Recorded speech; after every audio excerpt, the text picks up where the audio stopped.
विकसित भारत के विराट संकल्प को पूरा करने के लिए एक मजबूत नींव का निर्माण करेगा। ये बजट वंचितों को वरीयता देता है। ये बजट आज की एस्पिरेशनल सोसाइटी, गांव, गरीब, किसान, मध्यम वर्ग, सभी के सपनों को पूरा करेगा। मैं वित्त मंत्री निर्मला जी और उनकी टीम को इस ऐतिहासिक बजट के लिए बधाई देता हूं। साथियों, परंपरागत रूप से अपने हाथ से औजारों और टूल्स से कड़ी मेहनत कर कुछ न कुछ सृजन करने वाले करोड़ों विश्वकर्मा इस देश के निर्माता है। लोहार, सुनार, कुम्हार, सुथार, मूर्तिकार, कारीगर, मिस्त्री, अनगिनत लोगों की बहुत बड़ी लंबी लिस्ट है। इन सभी विश्वकर्माओं की मेहनत और सृजन को देश इस बजट में पहली बार अनेक प्रोत्साहन योजना लेकर के आया है। ऐसे लोगों के लिए ट्रेनिंग, टेक्नोलॉजी, क्रेडिट और मार्केट सपोर्ट की व्यवस्था की गई है। पीएम विश्वकर्मा कौशल सम्मान यानी पीएम विकास करोड़ों विश्वकर्माओं के जीवन में बहुत बड़ा बदलाव लाएगा। साथियों, शहरी महिलाओं से लेकर गांव में रहने वाली महिलाएं हो,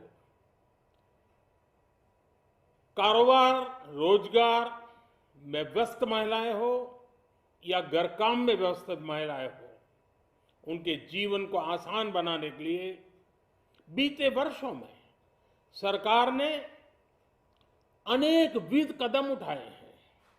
जल जीवन मिशन हो, उज्ज्वला योजना हो, पीएम आवास योजना हो, ऐसे अनेक कदम, इन सबको बहुत बड़ी ताकत के साथ आगे बढ़ाया जाएगा। उसके साथ साथ महिला सेल्फ हेल्प ग्रुप एक बहुत बड़ा सामर्थ्यवान क्षेत्र आज भारत में बहुत बड़ी जगह अपने आप एक्वायर कर चुका है। उनको अगर थोड़ा सा बल मिल जाए तो मिरेकल कर सकते हैं। और इसलिए विमेन सेल्फ हेल्प ग्रुप उनके सर्वांगीण के विकास के लिए नई पहल इस बजट में एक नया आयाम जोड़ेगी। महिलाओं के लिए एक विशेष बचत योजना भी शुरू की जा रही है और जनधन अकाउंट के बाद ये विशेष बचत योजना सामान्य परिवार की गृहिणी माताओं बहनों को बहुत बड़ी ताकत देने वाली है। ये बजट सहकारिता को ग्रामीण अर्थव्यवस्था के विकास की धुरी बनाएगा। सरकार ने कोऑपरेटिव सेक्टर में दुनिया की सबसे बड़ी अन्न भंडारण योजना बनाई है, स्टोरेज कैपेसिटी। बजट में नए प्राइमरी कोऑपरेटिव्स बनाने के लिए एक महत्वाकांक्षी योजना का भी ऐलान हुआ है। इससे खेती के साथ साथ दूध और मछली उत्पादन के क्षेत्र का विस्तार होगा। किसानों, पशुपालकों और मछुआरों को अपने उत्पाद की बेहतर कीमत मिलेगी। साथियों, अब हमें डिजिटल पेमेंट्स की सफलता को एग्रीकल्चर सेक्टर में दोहराना है।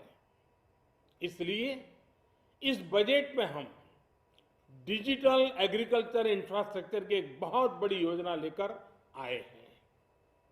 आज दुनिया इंटरनेशनल मिलेट ईयर मना रही है।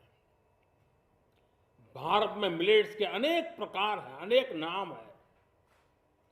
आज जब मिलेट्स घर घर में पहुंच रहा है, पूरी दुनिया में पॉपुलर हो रहा है, तो उसका सर्वाधिक लाभ भारत के छोटे किसानों के नसीब में है। और इसलिए आवश्यक है कि नए तरीके से उसको आगे ले जाया जाए। इसकी एक नई पहचान, विशेष पहचान आवश्यक है। इसलिए अब इस सुपर फूड को श्री अन्न की नई पहचान दी गई है। उसके प्रोत्साहन के लिए भी अनेकविध योजनाएं बनाई गई हैं। श्री अन्न को दी गई प्राथमिकता से देश के छोटे किसानों, हमारे आदिवासी भाई बहन जो किसानी करते हैं, उनको आर्थिक संबल मिलेगा और देशवासियों को एक स्वस्थ जीवन मिलेगा। साथियों, ये बजट सस्टेनेबल फ्यूचर के लिए green growth, green economy, green energy, green infrastructure और ग्रीन जॉब्स को एक अभूतपूर्व विस्तार देगा।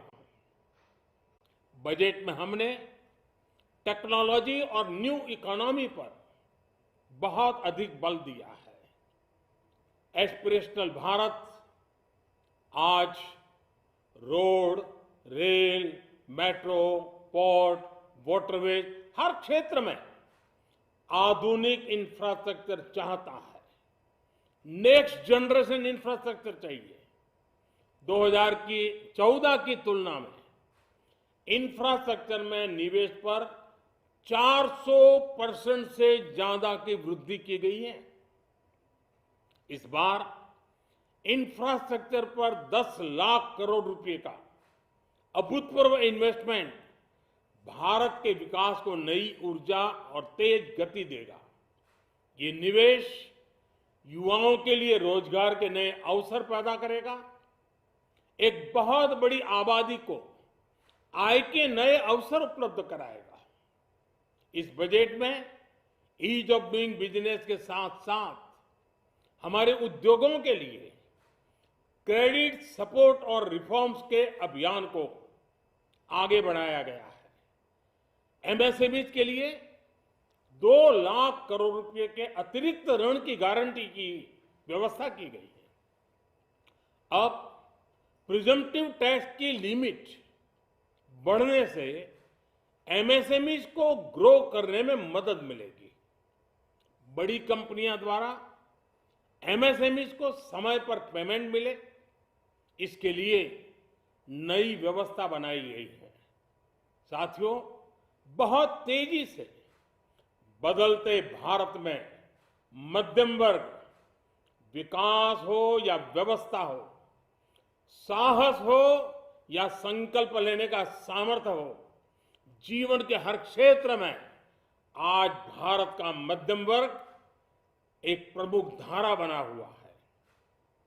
समृद्ध और विकसित भारत के सपनों को पूरा करने के लिए मध्यम वर्ग एक बहुत बड़ी ताकत है। जैसे भारत की युवा शक्ति ये भारत का विशेष सामर्थ्य है, वैसे ही बढ़ता हुआ भारत का मध्यम वर्ग भी एक बहुत बड़ी शक्ति है। मध्यम वर्ग को सशक्त बनाने के लिए हमारी सरकार ने बीते वर्षों में अनेकों निर्णय लिए और ईज ऑफ लिविंग को सुनिश्चित किया है। हमने टैक्स रेट को कम किया है, साथ ही प्रोसेस को सिंप्लीफाई, ट्रांसपेरेंट और फास्ट किया है। हमेशा मध्यम वर्ग के साथ खड़ी रहने वाली हमारी सरकार ने मध्यम वर्ग को टैक्स में बड़ी राहत दी है। इस सर्वस्पर्शी और विकसित भारत के निर्माण को गति देने वाले बजट के लिए मैं फिर एक बार निर्मला जी और उनकी पूरी टीम को बहुत बहुत बधाई देता हूं और देशवासियों को भी बहुत बधाई के साथ साथ मैं आह्वान करता हूं, आइए अब नया बजट आपके सामने है, नए संकल्पों को लेकर के चल पड़े। 2047 में समृद्ध भारत, समर्थ भारत, हर प्रकार से संपन्न भारत हम बना के रहेंगे। आइए इस यात्रा को हम आगे बढ़ाएं। बहुत बहुत धन्यवाद।